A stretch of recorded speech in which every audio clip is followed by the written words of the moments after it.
afternoon and welcome to Our World Today. As you can see, I'm sitting in another studio, and guess what? It's all part of Heartland Broadcasting right here in the city of George, South Africa. Last week we were sitting in another part of the building, but here today we've got a further dimension, which I think is going to make a very exciting and very, very pleasing addition to our broadcast of what we are commonly calling Our World Today. And you know what's unique about this whole thing is that I can't say good afternoon, and I can't say good evening, and I can't say good morning. I can say good morning, good afternoon, good evening, because it's all a good day to each and every one of us. Why? Because there's so many of you coming from different parts of the world, and we are certainly looking forward to giving you this edition today of Our World Today. We've got a wonderful lineup of events, but joining me in the studio today is the one who actually runs the studio, and his name is Jacques van der Merwe. So, Jacques, it's great to have you on the program today. Thank you very much. Great to be here again. And we're going to be discussing any amount of topics here today. Yeah. Some people talk about the bus driver from hell, and we've seen some movies where there's been something like that. You know what I'm saying? Okay, now hold on.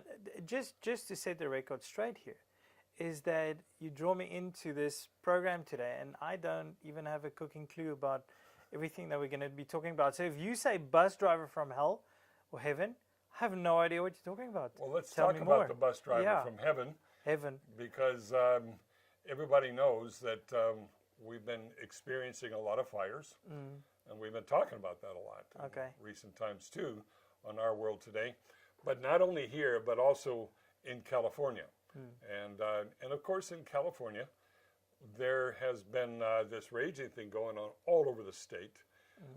What we've been experiencing here in George is probably more extensive in terms of geography, but in California it's been much more devastating, simply because the fires have been going on in suburbs and destroying large tracts of land.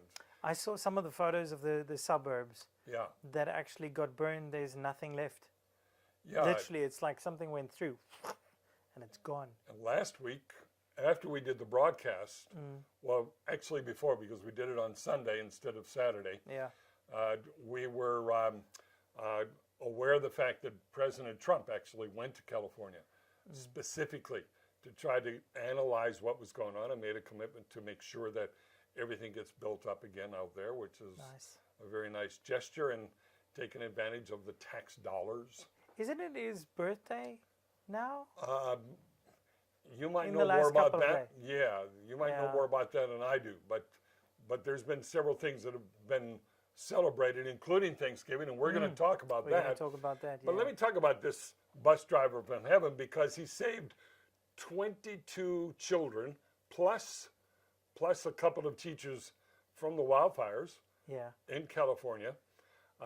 One teacher described this as something like Mordor. Remember Mordor from Lord of the Rings? Yeah, Rings of Fire and so on. And and they were literally, this bus driver took these 22 kids, drove them through the fire, literally, and somehow managed to keep them safe, in spite of the fact that there was all kinds of things. We've been talking about this because it's happened with another couple as well when they were going through the fires last week. True. But it was rather interesting because eventually the fires were still going strongly on both sides, once again, of the road. However, everybody got through safely, and the bus driver was given some kind of a plaudit, shall I say? Never mind pulchritude that you were talking about. Yeah, it's a great new word that I learned from a kid last night at the Thanksgiving dinner. I can't even say the word, but Ben, he got it off very well. And it's what? It has to do with beauty. Beauty. Yeah. Extreme beauty. Yeah, extreme beauty.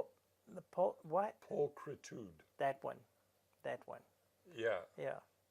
Did somebody say only Americans can say it? I don't know. I don't know. I've never heard of the word before.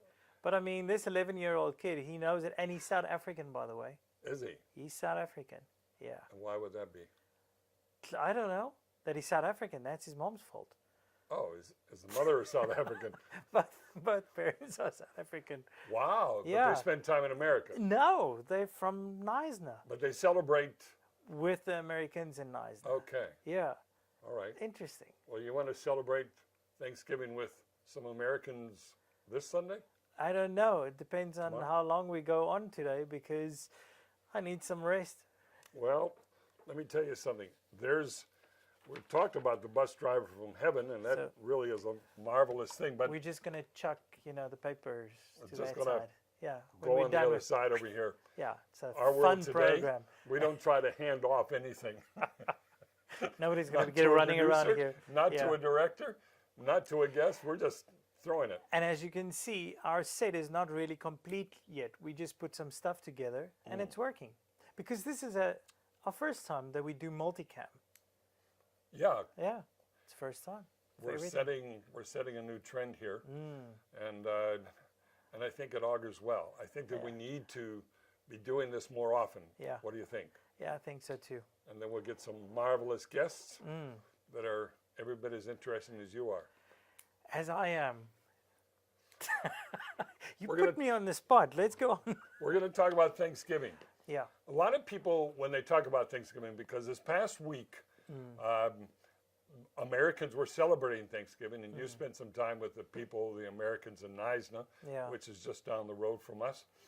And we're going to be spending tomorrow with a whole bunch of Americans and South Africans, I might say, that are coming together. But yeah, Thanksgiving is a long celebration, but many people say that it goes right the way back to the beginning of when the Pilgrims landed in the United States of America. And of course, that is at the end of the 1600s. Yeah. I mean, that's really going way back. Wasn't it like 1611-ish, somewhere around there? More around the 1650s, 1660s. Okay. So that's there. about the same time as South Africa was populated. Yeah, and there's by the Europeans. Always these analogies and these comparisons between the two areas, because Europeans in particular were getting fed up with Europe in many different ways and from many different places. Actually with the British, but we won't mention that on there. Yeah, but there were the Dutch too, you know. Well, they were also getting fed up. The Dutch. Like Jan van Riebeeck. And he was getting out of there. Yeah, make no mistake. So having said that,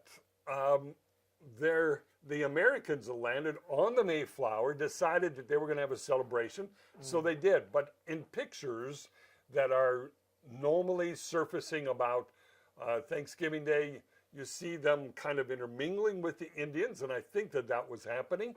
But at the same time, you also see buildings and what have you. No way that was the case, because we got this kind of like this idea that that this is a typical Americana kind of a thing, but it was not an Americana kind of a thing up until the late 1800s. And then, even then, during the Civil War, you know, the Southerners that were below the Mason-Dixon line, which kind of separated, you know, the Northerners from the Southerners kind of a thing. Up until that time, it was really fascinating that Thanksgiving was not really celebrated all that much, but the Southerners had this comment about Northerners that they're the ones that celebrate Thanksgiving, not us. So they didn't respect it or acknowledge it? Not even, and this was, of course, in the mid-1800s. Okay.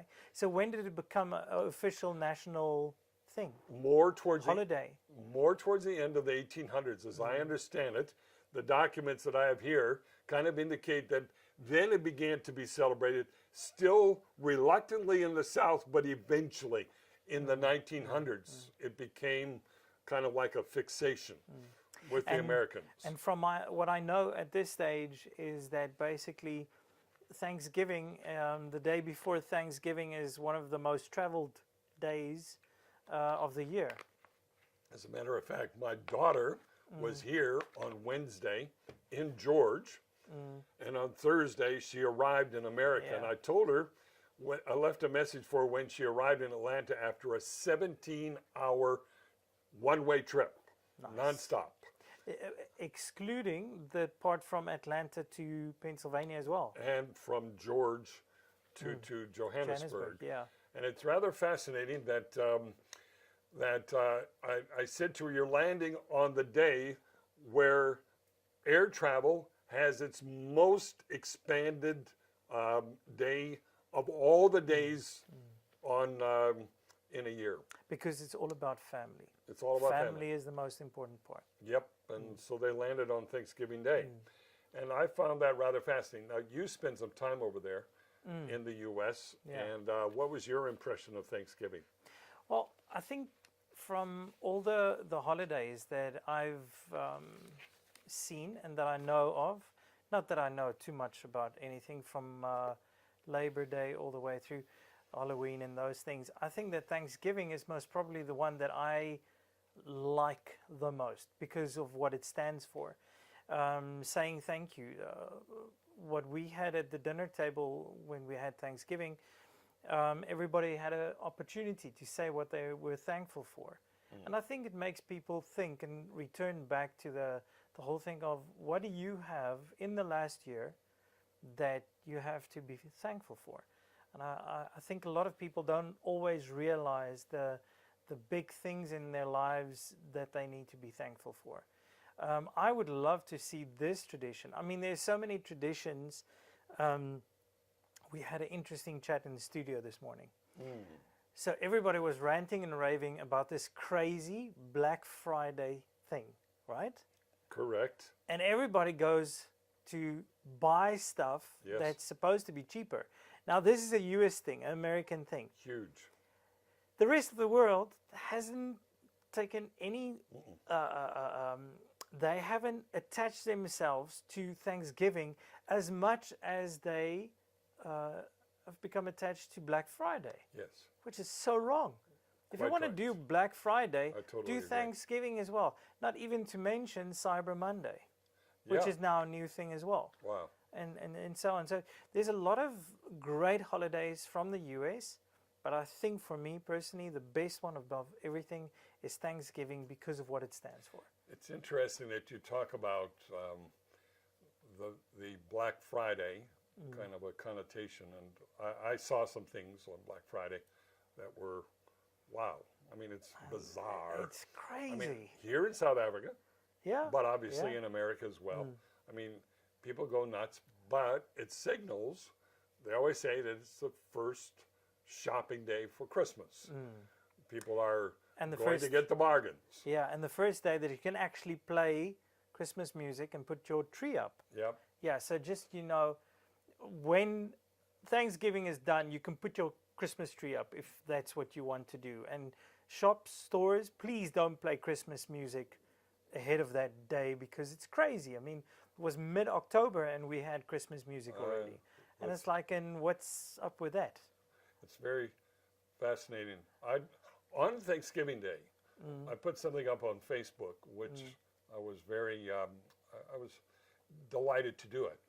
But because we hear about, the division in America, there's a lot of just pulls apart. So many people are pulls apart. And I said, on a day like today, on Thanksgiving Day, can't we just put everything aside for one day Yeah. and express our gratitude? Yes. But there's so many people that are in the world today that are thankful for nothing. Yes. And of course, that goes back to a biblical problem that I've got, that an unholy and ungrateful generation is arising in the earth, and they're grateful for nothing Yeah. when all is said and done. And then, to me, it's, where are we going with that? I mean, do we want anarchy? Is that what we're looking for? But that's where some people are going for. Nobody wants it. Nobody wants to do it, but yet they are not thankful for what they have. They're not showing kindness. Yeah, They expect it, but they don't give it. yeah. So it's also very much about giving. Yeah, and anyway, I think we need to change topics a little bit. Yeah, we're And, getting carried away with this beautiful. No, it's a very good one, and I think Yeah. to lay a base, I don't want to talk about negatives as much as I want to talk about positives. Yeah. There was an article that was written by a gentleman with the Daily Signal, I believe it was, about the cross currents on a Democratic election day. And of course, it was a commentary that was given. I'm wrong about the source. It was actually Archimax. Okay. And this one gentleman was talking about the Democratic trend that started to arise in America in the recent elections, and some of the things that people were voting on in particular, which resulted in the House of Representatives in particular is now going to be, in the new year, is going to be a Democratic rather than Republican House of Representatives. Okay. And they're going to have all kinds of different programs. One of the things that Democrats are against, and this is fascinating, is what we call chartered schools. They Right. don't like it because chartered schools are actually schools that are privately run rather than government run. Okay. And Democrats want, all the taxes and all the money to go into their public school domain. And so private schools and chartered schools are not part of their big drums that they like to beat on. So does the government also finance the private schools in the U.S.? No, not a bit. Not a bit. No, because and it's the same trend that we're finding here in South Africa that we're watching this, and it's rather fascinating that that when you started to look at the state of Florida, Florida had the Republican Ron DeSantis beating the Democratic guy by 49.6 to 49.2%. It was Sure. that close. That was close. Okay? And William Maddox, writing in the Wall Street Journal, said that the reason for Gillum losing was school choice.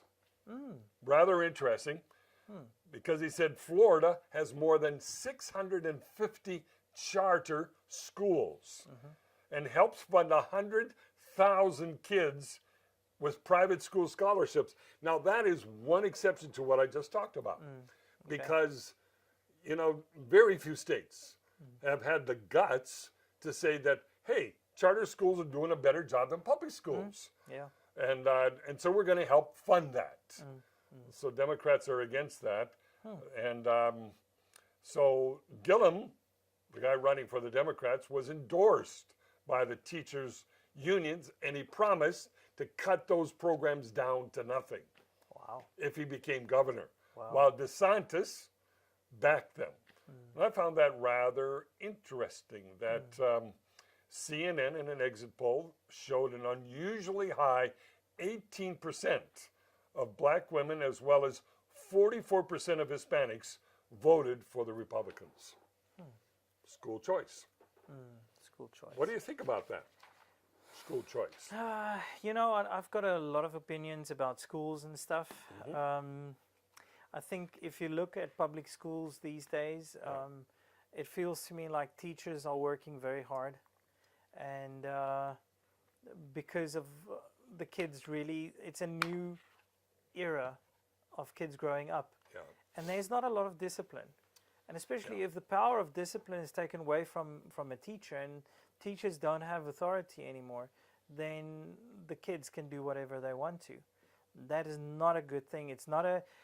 I don't see how they expect that once a kid grows up and goes into the grown world to be a productive member of society, how they can expect not to have discipline in school, but as soon as you leave school, you need to have the discipline and the respect for government. How can you expect that if you take proper punishment out of schools? You're going to have a country that's undisciplined and doesn't care about government. And I must be honest, if you look at the reaction to President Trump, the reaction that a lot of the journalists have towards him, I've never seen that before. I've never seen journalists talk to a president like that before. And I think it's truly just that whole thing of non-discipline coming through. I think that you have a very, very definitive and a very well thought out kind of opinion about that, and I think that your opinion is absolutely correct. Yeah. The trend here even in the city of George. Yeah. I mean, how many within blocks of where we're at? How many private schools do we have right near us, right here in the studio? And there's private schools that are arising all over the place. Why? Because government-funded schools are failing the students of today. But Philip, don't forget about the homeschoolers. Which is all part of the same trend that has been growing not only in South Africa or the United States, but all over the world. Yeah, because homeschoolers, I found, because they have to do the work themselves when they get out of school, finish with school, homeschooling, they've got more of a drive in the workforce because they know what they're working for, because with homeschooling, they had to learn how to work for themselves. And when it comes down to homeschooling, there's only one concern that I have about that, which parents have got to be very, very steadfast and very forthright about, which is to ensure that their children's social life does not suffer, because if they isolate them, which has happened with some homeschoolers, then what happens? They're not ready for the whole wide world. And so they have to ensure that. They're going to make sure that the interaction with other kids and stuff is on a very healthy base. And from what I've seen here in George, there is actually a very healthy social interaction, sport-wise and social levels of the kids. Changing topics a little bit. Hit me. As we go forward, I have a great admiration for a man that is a professor of economics. Something about these professors of economics that really make a lot of sense. Like last year, remember when we had Arno van Niekerk down here from Free State University? But there's a guy in the States, Walter Williams. I've admired him since the 1990s.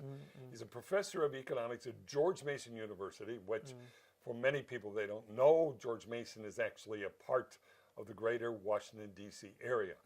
And Walter wrote an article recently, in fact this past week, about the fruits of college indoctrination. And going from school to college can be dangerous. It is.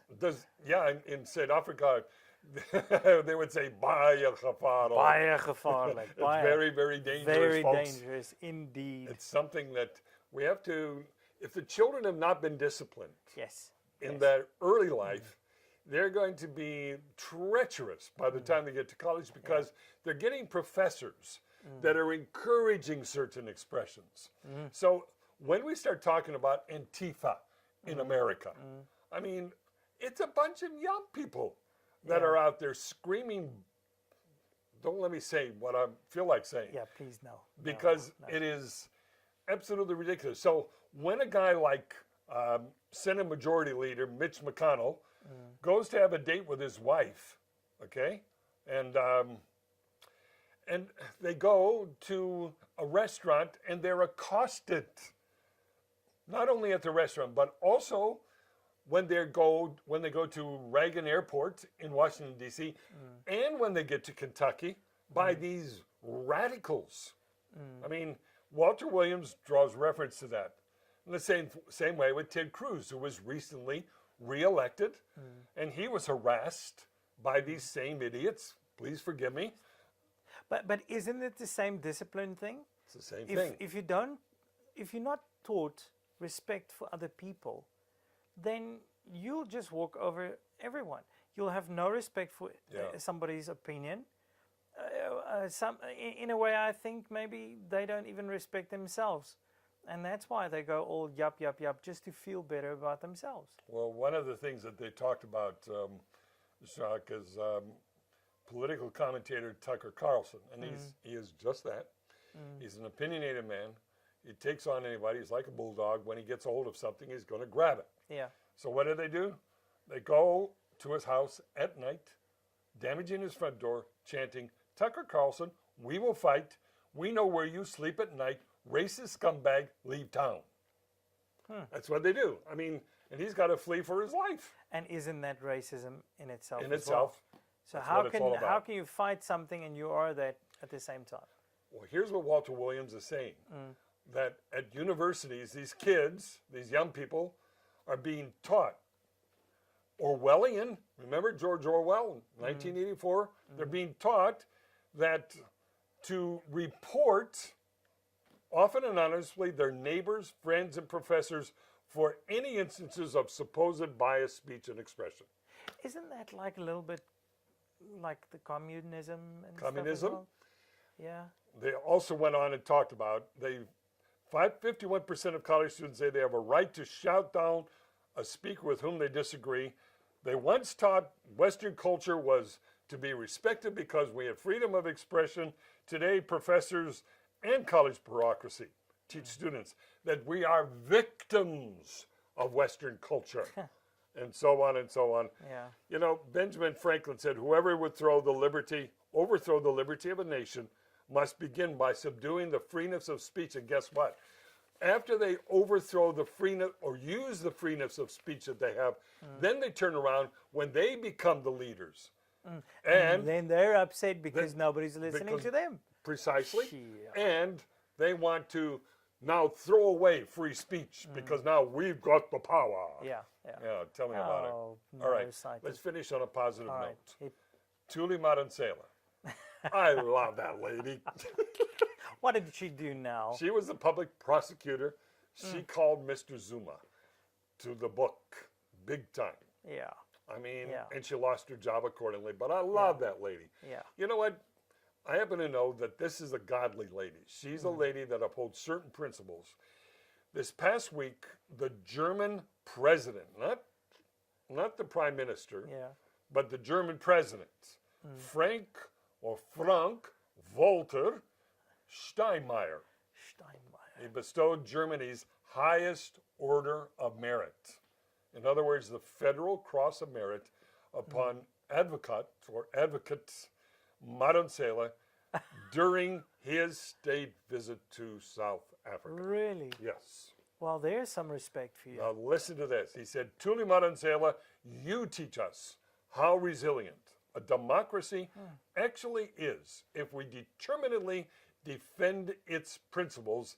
In this, you are an example to all of us Democrats. The last time that happened was when a German premier came to this country in the 1990s and bestowed that honor upon Nelson Mandela. And so what do you think about this? You know what? From what I've seen, what she's been doing and standing for, this doesn't surprise me at Yeah. all. I think for her, the way that she stands out, and I mean, I don't think she's got how do you say this, a comfortable life. I think to go out on a limb like that, how she did it, and even now, there's going to be a lot of radicals wanting to do her harm. Yet she kept on standing for what was true, what she believed in, and getting recognition like this, that's awesome. That's worth it. Well, and on that note, I want to say thank you, Jacques, for joining us because Interesting session. a very positive, very powerful session. We started positive. We got a couple of things under our skin that was absolutely necessary, Yeah. which is part of a good discussion. But I think in future, we need to really take some of these hot things that are happening in our world today. Yeah. And I would like to encourage everybody, if you've enjoyed this program, please give us a feedback. And if you haven't enjoyed it, give us some feedback because I can handle it. You better. And you can address us. You can send it right here on Facebook. And I would also like to say that further to this, we are going to put this up on YouTube, on my channel. And in time to come, we're going to go live streaming on YouTube. That's going to be cool. And that's going to be something that we've been talking about, but it's becoming more and more of a reality. Am I not right, John? Slowly but surely. Yes, we're getting there, and we're going to work this all out. So having said all that, you take care and have a great day and have a wonderful week further. and let's talk some more when we come back together next Saturday on Our World Today.